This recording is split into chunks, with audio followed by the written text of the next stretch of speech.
134ویں رات شہرزاد نے کہا، جب دیونی میمونہ اور دیو دہنش میں تکرار ہوئی کہ وہ لڑکی زیادہ خوبصورت ہے جس پر وہ عاشق ہے، اور جب دیونی میمونہ نے اس سے کہا کہ اس کا معشوق اس سے زیادہ خوبصورت اور حسین ہے، اور جب وہ قمر الزمان کے پاس پہنچے اور جب دیونی میمونہ نے اس کے چہرے سے ریشمی چادر ہٹائی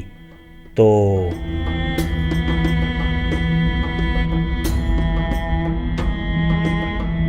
اب جب دہنش کی نظر شہزادہ قمر الزمان کے چہرے پر پڑی تو وہ دیر تک اسے دیکھتا رہا۔ اس کے بعد اس نے اپنا سر ہلا کر میمونہ سے کہا کہ اے میری آقا، تو معذور ہے، لیکن ابھی ایک بات اور باقی ہے، اور وہ یہ ہے کہ عورت کی حالت مرد سے جدا گانا ہوتی ہے، مگر خدا کی قسم یہ تیرا معشوق حسن اور جمال اور خوبروئی اور کمال میں میری معشوقہ سے مشابہ ہے، اور ایسا معلوم ہوتا ہے کہ دونوں خوبصورتی کے ایک ہی کالم میں ڈھلے ہیں۔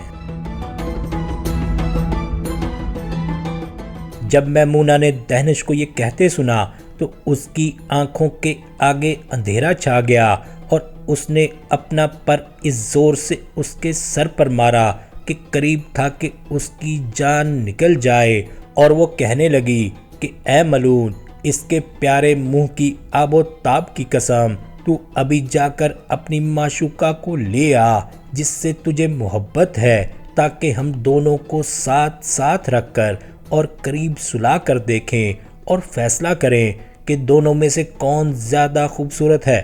اور اگر تو فوراً میرے حکم کی تعمیل نہ کرے گا تو اے ملعون، میں تجھ پر اتنی چنگاریاں برساؤں گی اور تجھے اپنی آگ سے جلا ڈالوں گی، اور تیرے تکے بوٹیاں کر کے جنگل میں پھینک دوں گی، تاکہ مقیم اور مسافر دونوں تجھ سے عبرت پکڑیں۔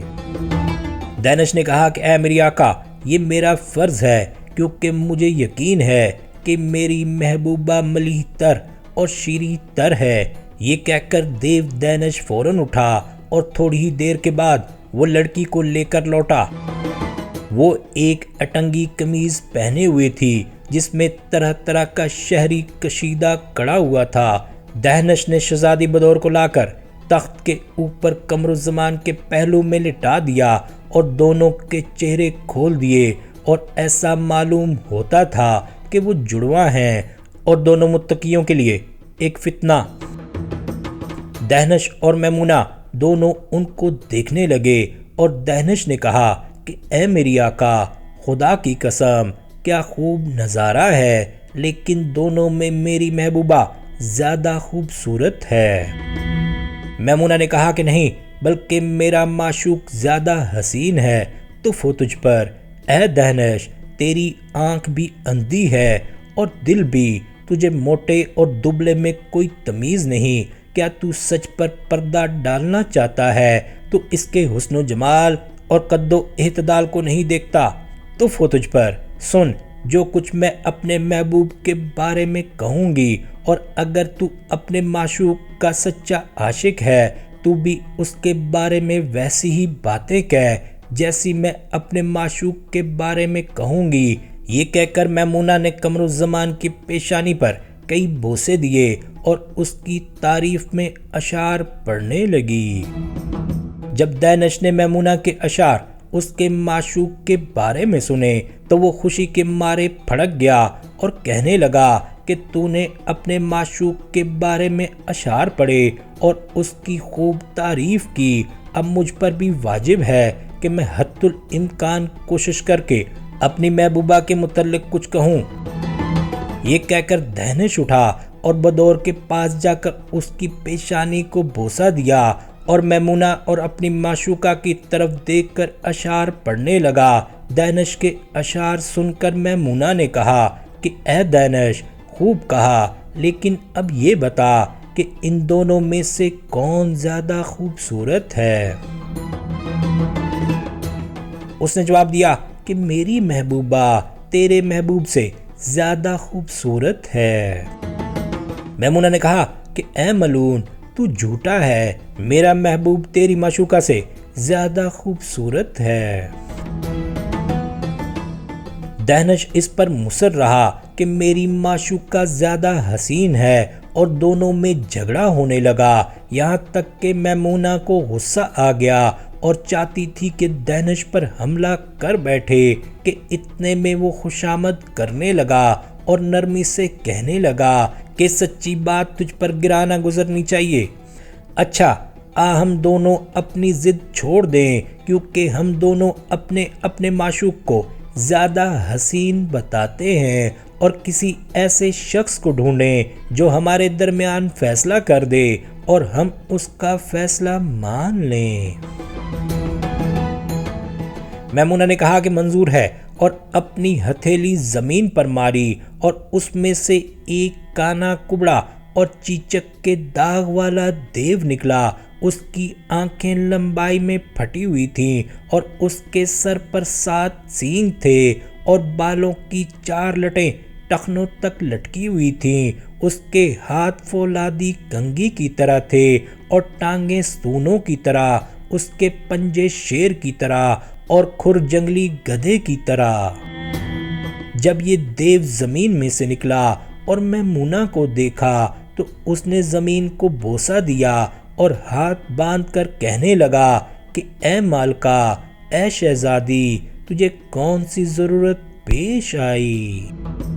میمونہ نے کہا کہ اے کش، میں چاہتی ہوں کہ تو میرے اور اس ملعون دہنش کے درمیان فیصلہ کر۔ یہ کہہ کر اس نے سارا قصہ شروع سے لے کر آخر تک کہہ ڈالا، اور دیو کش نے اس لڑکے اور لڑکی کی طرف نظر اٹھا کر دیکھا کہ دونوں ایک ہی تخت پر سو رہے ہیں اور حسن و جمال میں دونوں یکساں ہیں اور ملاحت میں ہم پلہ۔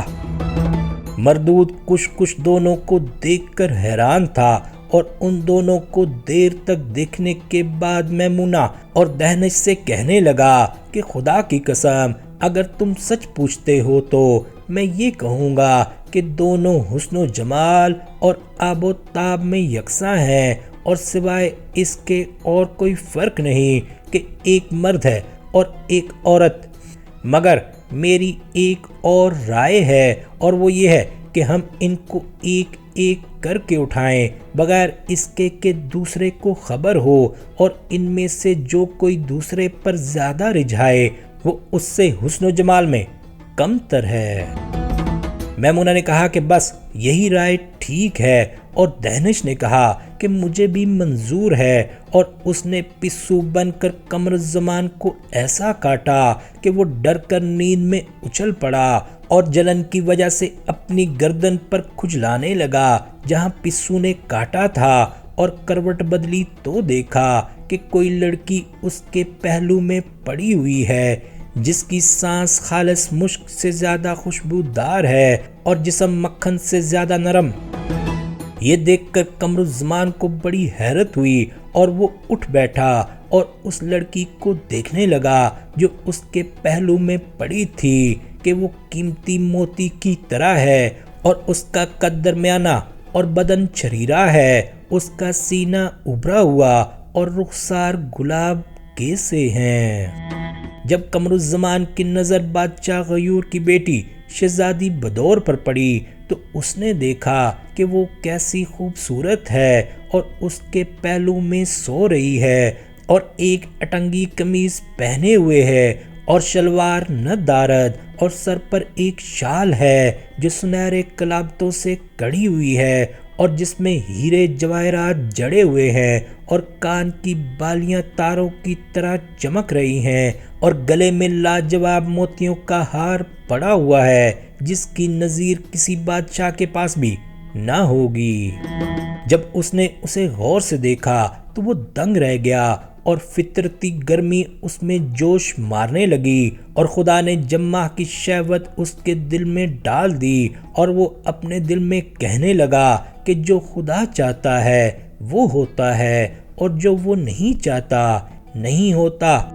یہ کہہ کر اس نے اپنا ہاتھ اس کی طرف بڑھایا اور اس کی کروٹ بدلی تو اس کا چہرہ اور جسم واضح ہو گیا اور چاند کی طرح چمکنے دمکنے لگا، اور اس وجہ سے اس کی محبت تو بالا ہو گئی اور اسے اس کی طرف زیادہ کشش ہونے لگی اور وہ اسے جگانے لگا، لیکن اس کی نیند نہ ٹوٹی کیونکہ دہنش نے اس کی نیند گہری کر دی تھی۔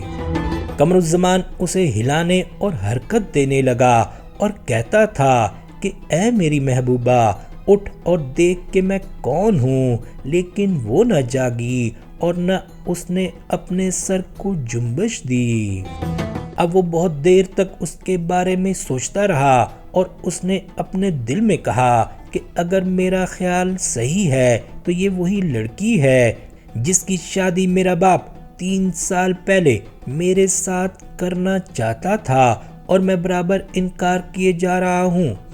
جب صبح ہوگی تو میں اپنے باپ سے کہوں گا کہ میری شادی اس کے ساتھ کر دے تاکہ میں اس کے ساتھ مزے اڑاؤں اور میں اس کے حسن و جمال کا لطف اٹھاؤں۔